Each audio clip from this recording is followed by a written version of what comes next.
Cri d'alarme TV, mesdames et messieurs, bienvenue à suivre votre émission, l'émission Débattons-en. Une émission qui vous arrive avec ces nouveaux numéros, avec un autre sujet à débattre dans cette émission. Cri d'alarme TV, et n'oubliez pas de vous abonner et pourquoi pas de cliquer sur partager pour ne pas manquer nos prochains numéros. Débattons-en. Nous parlons aujourd'hui de la province du Sud-Kivu. Est-ce que les gouverneurs du Sud-Kivu jouissent-ils de son pouvoir? Ça, c'est une question que nous allons essayer de débattre dans cette émission d'aujourd'hui. Mon nom, c'est Daniel Kaoukula à la présentation, pourquoi pas la coordination, la technique et les finances assurées par Vincent Boami.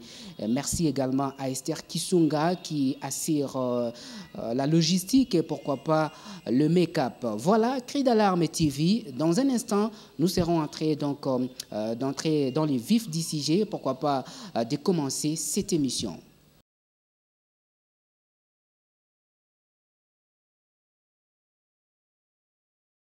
Mesdames et messieurs, chers téléspectateurs, vous qui nous suivez en ce moment, nous vous disons merci de la confiance que vous accordez à Cri d'alarme TV.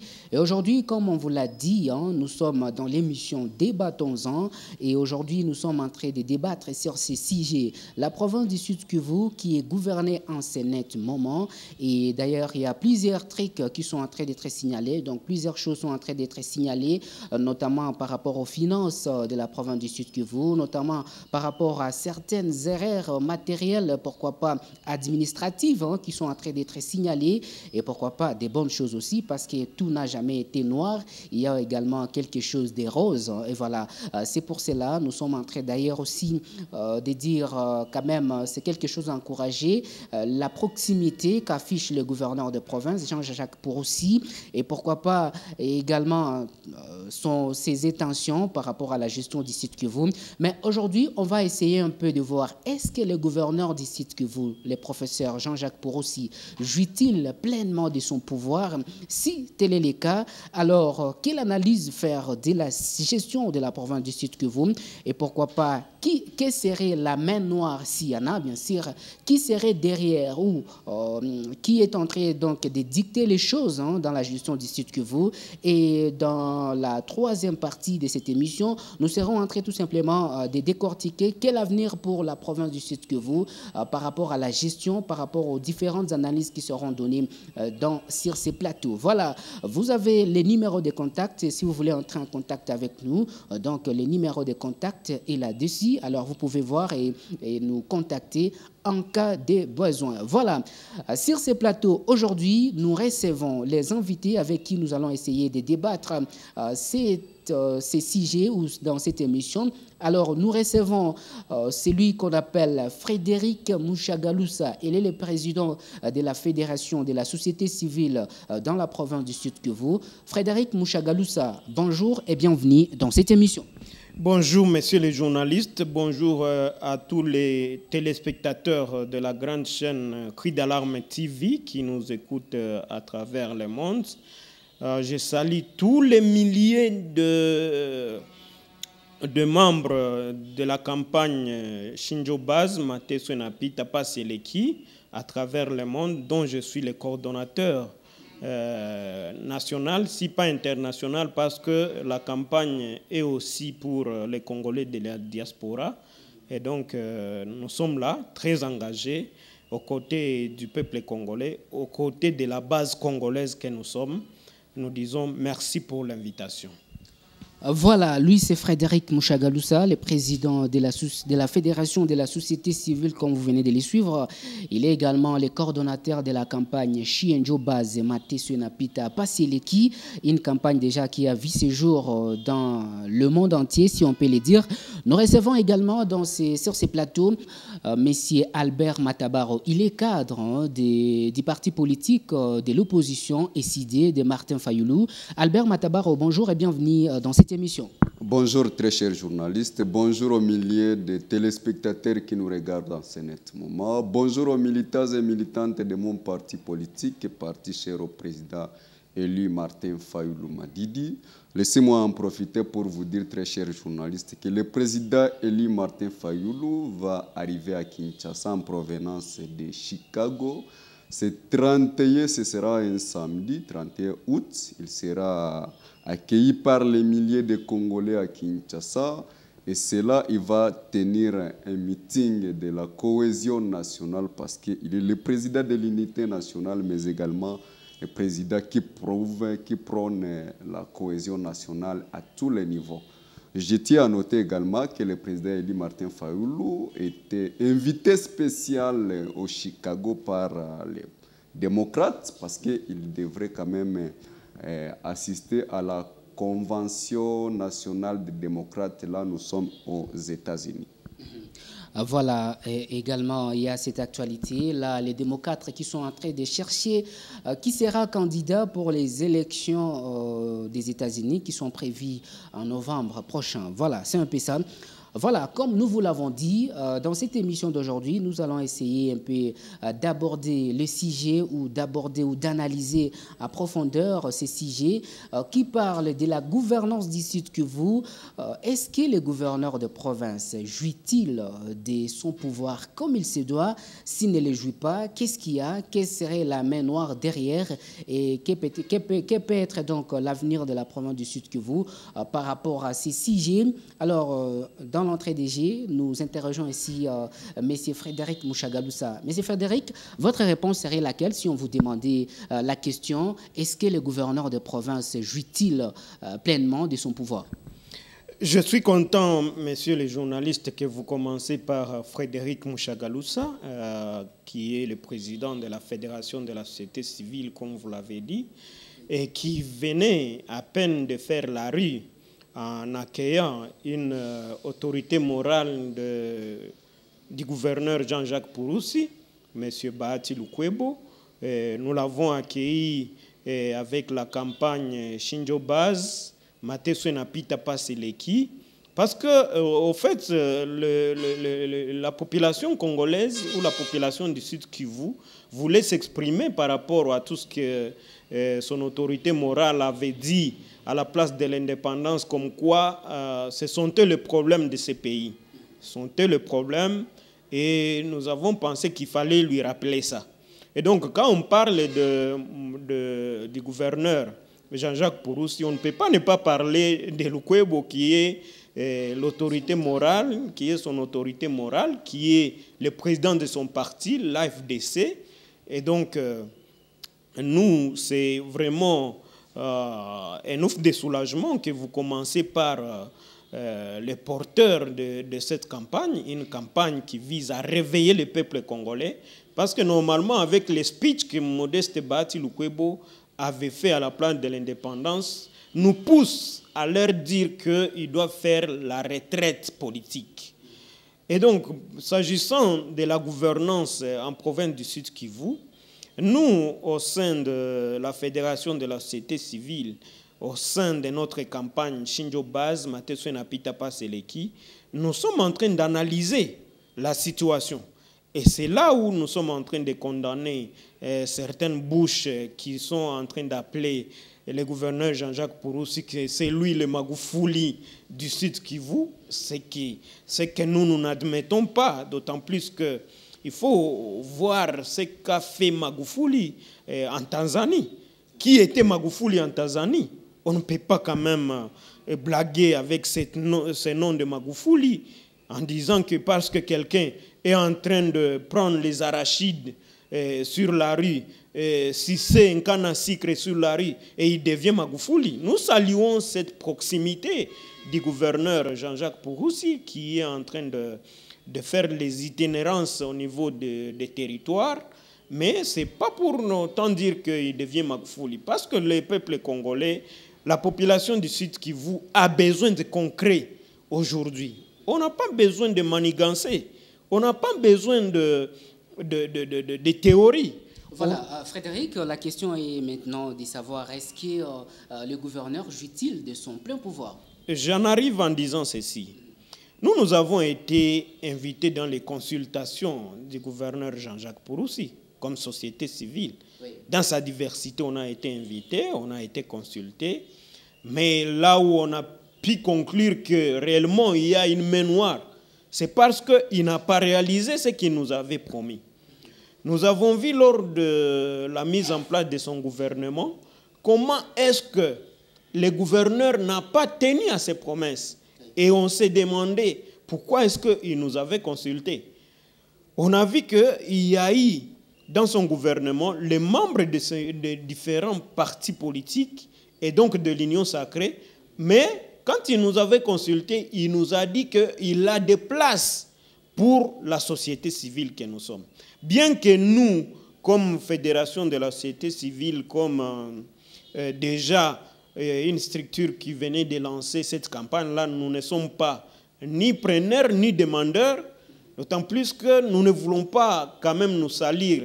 Et nous sommes en train de décourager le fait que ici, en province du Sud Kivu, il y a ces acteurs de la société civile qui ont aussi des autorités morales, parce que vous n'allez pas oublier qu'il y a eu au sein de la société civile des candidats, membres de partis politiques, et qui sont rentrés à la société civile, c'est que nous n'admettons pas. Oui. Parce que la campagne Shinjo Base n'est pas en train seulement de voir la gouvernance au niveau de partis politiques ou au niveau de l'Union sacrée, mais la gouvernance aussi au sein de la société civile. Vous ne pouvez pas postuler comme candidat dans un parti politique et revenir à la société civile et prendre d'ailleurs un poste de responsabilité ou reprendre un poste de responsabilité dans la société civile.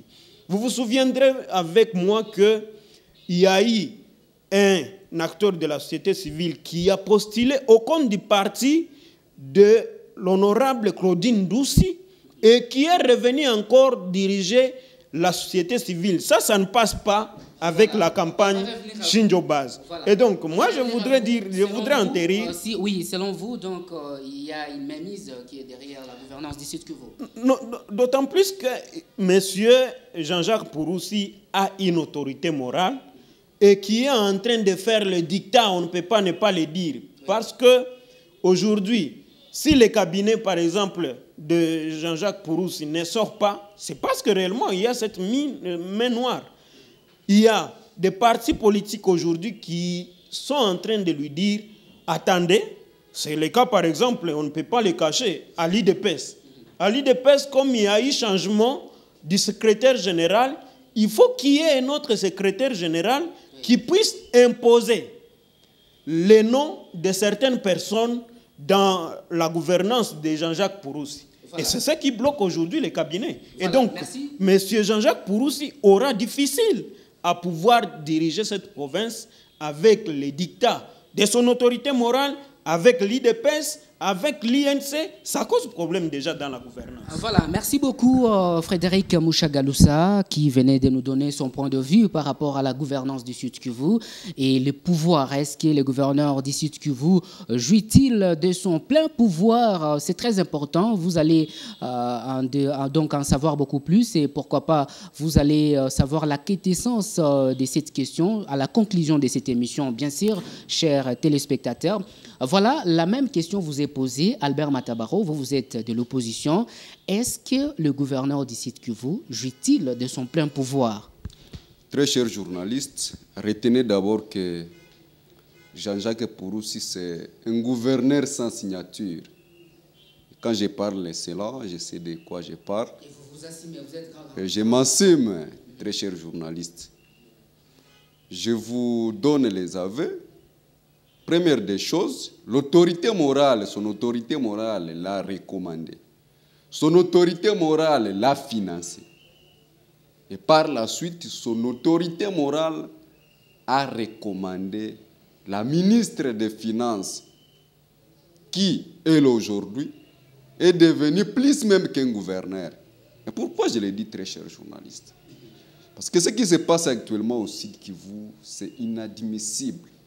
Que ce soit sur les plans administratifs, que ce soit sur les plans de gestion, franchement, ce qui se passe au Sud Kivu, ça ne dit même plus son nom. Quelques éléments, Albert. Maintenant, prenons par exemple la ministre des Finances. Vous savez, elle est d'abord juge et partie, elle est commerçante, je n'ai rien contre elle. Deuxième des choses, elle est ordinateur délégué de notre province jusqu'actuellement. Elle est en train de jouer l'intérim. C'est lui qui est aux chaînes de dépenses, c'est elle. À la DPMR, c'est elle qui a engagé. Plus de 150 agents déjà. Elle a encore engagé les chefs de division qui exécutent actuellement la récolte des fonds à la DPMR. Aujourd'hui, très chers journalistes, elle est au ministère des Finances. Pourquoi j'ai toujours martelé que Pouroussi n'a pas de signature? La fois passée, ils ont essayé de lancer une lettre là où ils suspendaient d'abord les minéraux et puis ils ont levé cette suspension des activités minières. Très chers journalistes, ça nous a étonnés. Il y a erreur administrative dans tout ce que fait Jean-Jacques Pouroussi. Comment pouvez-vous comprendre que l'entête, c'est le gouverneur, et puis ce qui est dit là, c'est un levé de suspension des minéraux, et puis par la presse, c'est un ministre provincial qui signe. Très chers journalistes, comme qui dirait aujourd'hui, Patrick Mouyaya peut signer un communiqué de la présidence. Il y a l'amateurisme dans la gestion. Et tout cela parce que le pouvoir est ailleurs. Pouroussi n'a pas de pouvoir. Aujourd'hui aussi, celui qui est plus écouté, celui qui est plus considéré dans cette gestion de Jean-Jacques Pouroussi, c'est Madame la ministre des Finances, que je ne vais pas citer son nom ici, parce que citer son nom, d'ailleurs, c'est faire la propagande pour elle. Oui. Mais moi, je vous dis, comment pouvez-vous comprendre qu'aujourd'hui, l'échiquier de la province, c'est elle qui retire l'argent, c'est elle qui paie les agents, c'est elle qui récolte l'argent, c'est elle. Donc, tout est centré sur elle. Et c'est là parce qu'elle est l'enfant chéri de son autorité morale. Pour dire, très chers journalistes, que la main noire derrière Jean-Jacques Pouroussi s'appelle bien évidemment Modeste Bahati Lukwebo. Et parce que Bahati Lukwebo a financé les élections, maintenant c'est l'état de récolter. Moi je suis en train de vous dire la réalité en face. Nous avions vu comment Bahati Lukwebo s'est dépêché, quitte à Kinshasa, venir ici en province pour ne fût qu'assister à l'élection. Et puis, il a donné beaucoup d'argent. Il a investi énormément, beaucoup d'argent, très chers joueurs. Nous devons dire la réalité en face. Voilà pourquoi il ne veut pas lâcher. Est-ce que vous savez que jusqu'à aujourd'hui, le cabinet de Jean-Jacques Pouroussi n'est pas encore complet? Et c'est là parce que l'on attendait d'abord l'autorité morale, qu'il vérifie, checking. Est-ce que ce que je vous ai donné, vous les avez respectés? Parce que pour Lukwebo, s'il vous donne un poste, il doit d'abord vous demander 80% de ces postes. C'est lui qui engage, c'est lui qui donne. Vous, il ne vous présente. Vous avez des éléments, Albert, ou bien c'est quelque chose que vous dites? Très chers journalistes, moi, ce que je suis en train de vous dire, c'est vérifié et vérifiable. Oui. La fois passée, ils ont nommé des ministères ici. Est-ce que vous savez que Bahati Lukwebo s'est tapé la part d'Ilio? Est-ce que ça a démontré ça? Est-ce que vous savez qu'aujourd'hui, celui qui gère, qu'aujourd'hui, à 80% des engagements qu'a déjà fait Jean-Jacques Pouroussi, c'est les propositions de Bahati Lukwebo. Elle ne peut pas se séparer de cela. C'est indéniable chez lui, parce que s'il se sépare, Lukwebo va appliquer même une méthodologie qu'il avait fait pour Ngouabidji. Parce que c'était clair. Ngouabidji, à son époque, Lukwebo est devenu exigeant. Maintenant, Ngouabidji a dit, mais non, quand vous me demandez déjà autant, vos trucs ne payent pas l'impôt, tout ça, mais vous tuez la province. Maintenant, qu'est-ce que Ngouabidji avait fait? Ngouabidji a tourné les dos contre Lukwebo. Et j'espère très bien, et je l'attends. Pouroussi aussi, s'il veut qu'il soit Magoufouli. Parce que comme on est en train de le dire, parce qu'on ne peut pas être Magoufouli dans moins de 2 jours. C'est impossible. C'est du corbeau et le renard. On ne peut pas être Magoufouli dans moins de 2 jours. Ces flatteurs-là qui vous flattent que vous êtes Magoufouli, ils vous trompent parce que jusqu'aujourd'hui, bientôt demain, on va totaliser 2 mois qu'il est à la tête de notre province. Qu'est-ce que nous pouvons dire que Pouroussi a déjà fait? Voilà. À part manger des cannes à sucre, cacahuètes, des patates douces, des beignets, mais quel bilan qu'aujourd'hui, 2 mois, nous pouvons donner à Jean-Jacques Pouroussi? Il n'y a rien sur terre, rien n'est visible. Voilà. Ce qu'il fait, très cher journaliste, c'est d'envoyer la ministre des Finances, récupérer 350 millions, ils partent avec cet argent, des francs congolais, ils partent avec cet argent à Chabunda. Demain, ils descendent vers Ouvira, ils prennent 85 millions, ils descendent là-bas. Dès qu'ils apprennent que l'autorité morale va venir ici chez nous au site Kivu, ils se dépêchent directement, ils sont ici au port Ious, très cher journaliste. Et puis je vous dis, Lukwebo doit libérer cette province. Je le demande, Lukwebo doit libérer cette province. Parce que, est-ce que vous pouvez, je vous fais d'abord quelques éléments. Est-ce que voilà, non, dans une minute, merci beaucoup. Essayez un peu de donner des réponses à d'autres questions que nous avons. Est-ce que vous savez que jusqu'à aujourd'hui, le gouverneur est toujours dans la maison de son autorité morale, jusqu'à aujourd'hui. Pourtant, la résidence officielle des gouverneurs du site Kivu est libre. Inoccupé, très cher journaliste. On a dépensé plus de 200 000 $ pour sa réhabilitation. Mais c'est ça. Nous, on a crié, on a écrit. Nous, on a dit, libérez quand même le gouverneur. Il n'est pas un enfant, il doit quitter votre maison. La résidence officielle est inoccupée. Deuxième des choses, nous, on a dit, cessez de marcher avec la voiture de Lukwebo. C'est inadmissible. Et puis, comme dit Aida, en tout cas, il a compris notre voix. Et puis, il a quand même laissé de circuler avec cette voiture. Nous le voulons aussi qu'il quitte le gouvernorat. Et toutes les activités de la province, il est en train de les faire ici à Riviera pour enrichir son boss. Donc, pour Lukwebo, que rien n'échappe, très cher journaliste. Oui. Donc, d'un moment à un autre, nous, on va prendre la garde. Nous, en tout cas, on va aller dans la rue pour demander à Jean-Jacques pour s'il continue comme ça, de quitter Nyamoma et donner à un indépendant cette province. On va revenir à vous. Merci, cher Albert Matabaro, pour ces analyses aussi importantes et surtout ces éléments. D'ailleurs, que Cri d'Alarme TV avait également rassemblé ces éléments-là.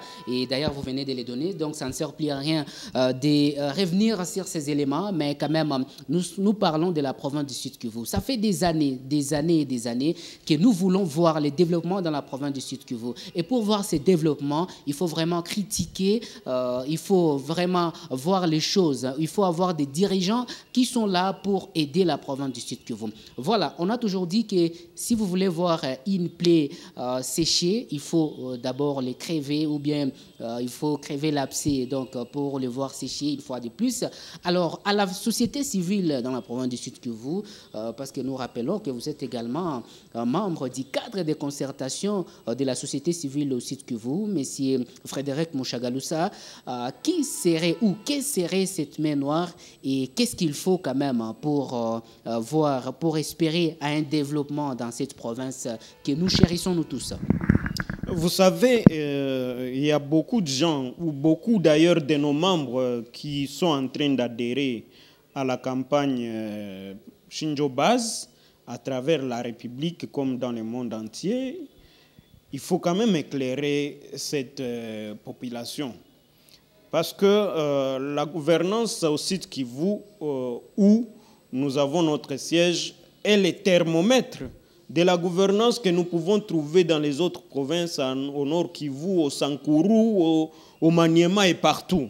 Et donc, il faut que nos membres qui sont en train de nous écouter soient en mesure d'avoir des éclaircissements sur la gouvernance au Sud Kivu. Et donc, déjà le fait que nous avons un gouverneur qui a été élu en province sous le label de l'Union sacrée, sous le label de l'AFDCA, allez-y comprendre qu'il y a déjà un problème. Il y a un problème en gestation et le fait que son autorité morale, je cite Modeste Bahati Lukwebo, a débarqué ici en province avant la sortie du cabinet, parce que je vous dis qu'il y a à peine une ou deux semaines que le cabinet complet du gouverneur Jean-Jacques Pouroussi devrait sortir. Oui. Mais qu'est-ce qui a bloqué? Il fallait que son autorité morale débarque ici en province. Et nous avons vu un email également qui a circulé. Tout à fait, un email qui a circulé parce que la communication de l'honorable Modeste Bahati Lukwebo a toujours fuité. Ça cause problème. Et donc, c'est aussi et nous des soulagements pour la population du Sud Kivu que sa communication continue à fuiter comme ça. Et donc, nous avons tout le temps d'attaquer.